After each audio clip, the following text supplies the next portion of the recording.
साधना सहारनपुर में अपने पति दिनेश के साथ एक छोटे कमरे में किराए पर रहती थी। साधना के 2 बच्चे थे, दीपू और पूजा। साधना का पति दिनेश कोई काम नहीं करता था, बस सारा दिन इधर उधर दोस्तों में बैठकर शराब पीकर पड़े रहना, यही उसकी आदत थी। साधना बहुत दुखी रहती थी। गरीबी की हालत में क्या बनाए और बच्चों को क्या खिलाए, यही चिंता उसके मन में बनी रहती थी। दिनेश शराब के नशे में साधना को पीटता था और बुरा भला बोलता था। एक दिन दिनेश नशे की हालत में घर आता है। मुझे उधार के पैसे चुकाने हैं, ला वो शादी का मंगलसूत्र निकाल कर दे दे, मैं उसे बेचकर अपना उधार चुका दूंगा।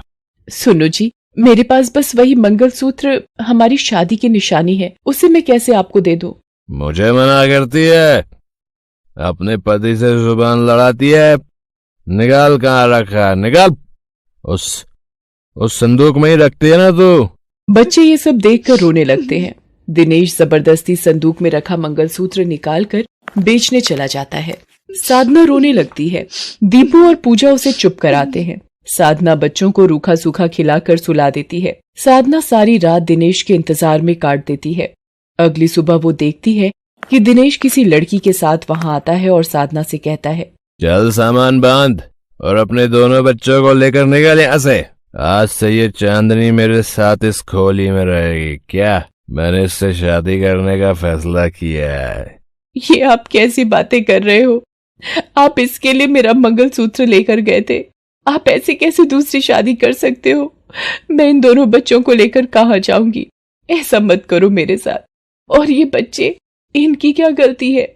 कहीं भी रहो, जियो या मरो, और इस घर से निकल जाओ अभी और इसी वक्त। देख नहीं रहा चांदनी को कितनी परेशानी हो रही है तुम लोगों के रोते हुए चेहरे देखकर, हैं? दिनेश साधना के आंसुओं की जरा भी परवाह नहीं करता। उसके सिर पर तो चांदनी से शादी करने का भूत सवार था। दिनेश को साधना और रोते हुए बच्चों पर बिल्कुल भी दया नहीं आ रही थी। साधना उस वक्त जीवन की कठिनाइयों में फंसी एक गरीब और बेसहारा माँ थी। एक गरीब माँ का संघर्ष पता नहीं आगे साधना और उसके बच्चों को किस मोड़ पर ले जाएगा।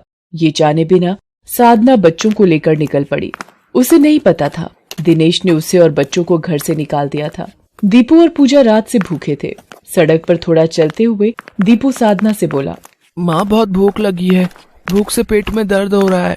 अभी थोड़ी देर रुको बेटा, मैं कुछ देखती हूँ कि कहीं कुछ मिल जाए शायद।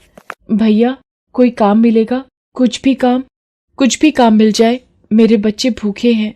ठीक है, ये ईंटें ऊपर की मंजिल तक पहुंचानी है। ये औरतें भी यही काम कर रही हैं। 100 रुपए मिलेंगे शाम तक की दिहाड़ी के। करना हो तो बोलो। ठीक है भैया जी, मैं ले जाती हूँ ईंटें। दीपू, पूजा, तुम लोग यहीं बैठो, मैं ये काम कर लूँ, फिर मैं तुम्हें बढ़िया बढ़िया खाना खिलाऊंगी। दीपू और पूजा को वहीं बिठाकर साधना पूरा दिन ईंट ढोने का काम करती रहती है। भूख प्यास से साधना का गला सूख रहा था, पर अपने बच्चों की भूख की खातिर वो काम करती रही। शाम के वक्त ठेकेदार ने उसे 100 रुपए दिए। साधना ने उन पैसों में से कुछ पैसों से एक होटल से रोटी और सब्जी खरीद कर बच्चों को खाना खिलाया।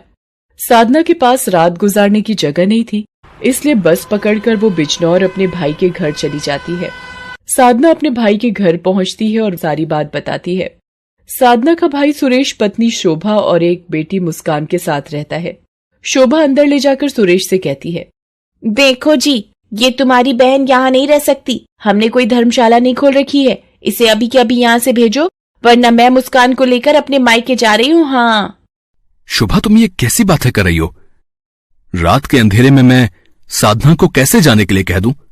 सुबह होने दो, फिर मैं उससे बात करता हूँ। साधना ये सब सुन लेती है और वो रो पड़ती है। सुबह जब सुरेश उठता है, साधना उससे कहती है, भैया, मैंने आपकी और शुभा भाभी की सारी बातें सुन ली है। बस कुछ दिन के लिए आप मुझे यहाँ आसरा दे दो। जैसे ही कोई इंतजाम होगा मैं यहाँ से चली जाऊंगी। कहीं भी किसी कोने में मेरे दोनों छोटे बच्चों को रहने की जगह दे दो भैया। मैं क्या करूं साधना, तुम्हारी भाभी का स्वभाव तुम जानते ही हो। फिर भी मैं उनसे बात करता हूँ, तब तक तुम यहाँ रह सकती हो। मैं शोभा को समझाने की कोशिश करता हूँ। सुरेश शोभा से कहता है कि कुछ दिनों के लिए वो साधना को घर पर रहने दे। कोई इंतजाम होते ही वो यहाँ से चली जाएगी। शोभा कुछ दिनों का सुनकर मान जाती है। साधना की बड़ी मजबूरी ये थी कि वो अपने छोटे बच्चों को लेकर कहाँ जाएगी। साधना भगवान को याद करके रोने लगती है। साधना आसपास में नौकरी ढूंढने के लिए निकल जाती है कि शायद उसे कहीं कोई काम मिल जाए। साधना के पीछे से दीपू और पूजा शोभा से कुछ खाने को मांगते तो मुंह बनाकर बासी रोटी शोभा बच्चों को दे देती थी। साधना रोजाना सुबह धूप में नौकरी ढूंढने निकलती और शाम को लौटती। तब तक बच्चे उसकी राह देखते हुए घर के दरवाजे पर ही खड़े रहते थे। साधना हिम्मत नहीं हार रही थी। एक दिन साधना काम ढूंढने निकलती है। वो देखती है कि रास्ते में अचानक एक बूढ़ी महिला चक्कर खाकर गिर जाती है। साधना उस महिला को उठाने की कोशिश करती है। थोड़ी देर के पश्चात महिला होश में आती है।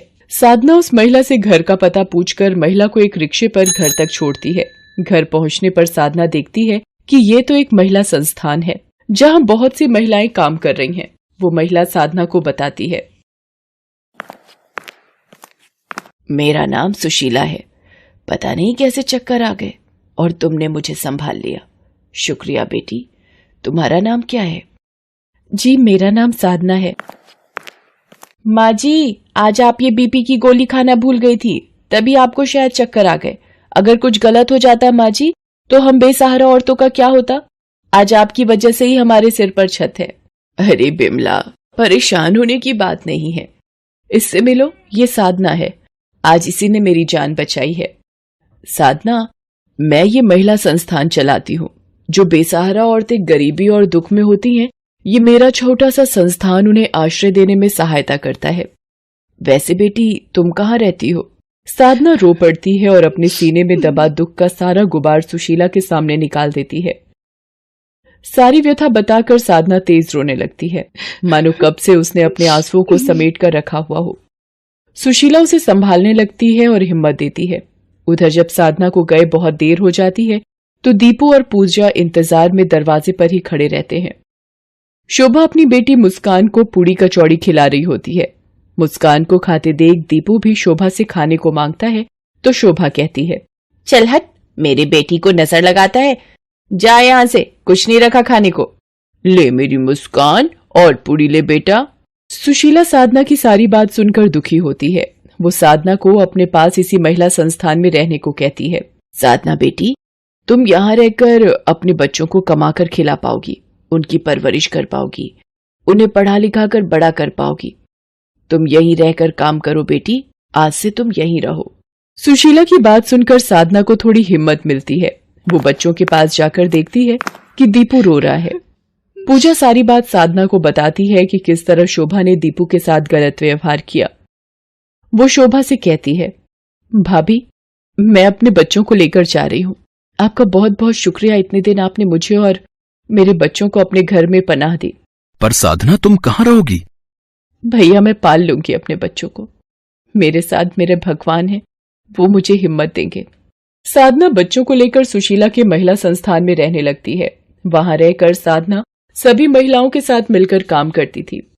साधना को अच्छा खाना बनाना आता था, इसलिए वो अचार बनाने का काम बखूबी निभाने लगी।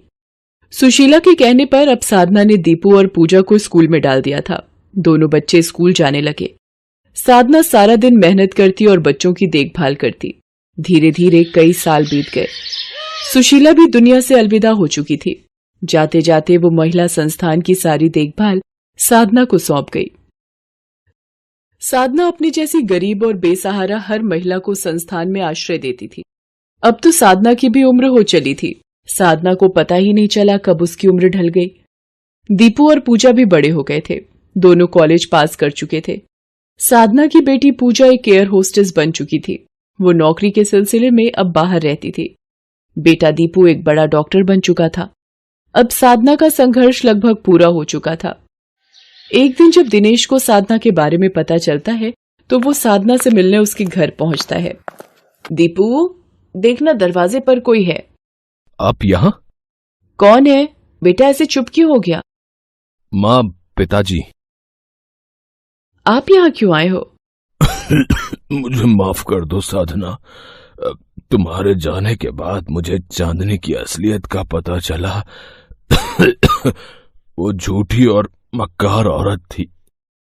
मेरे साथ चलो साधना, हम फिर से एक साथ रहेंगे। एक साथ रहेंगे? क्या आप मेरे बच्चों का वो बचपन लौटा पाओगे जो गरीबी में, दुख में इन बच्चों ने भूखे प्यासे गुजारा? नहीं लौटा पाओगे आप। मैं एक अकेली औरत दुनिया के तानों को सुनकर कैसे जीती रही, इसकी खबर तक नहीं थी आपको। आप यहां से चले जाओ। दीपू इन्हें कह दे यहाँ से चले जाएं वरना मुझे पुलिस को बुलाना आता है। दिनेश को वहां से जाने को कहकर दीपू घर का दरवाजा बंद कर लेता है। साधना दीपू से लिपट कर रो पड़ती है। एक गरीब माँ का संघर्ष इतना दुख से भरा था। शायद उस दिन दीपू भी समझ जाता है और अपनी माँ को गले लगाकर रोने लगता है।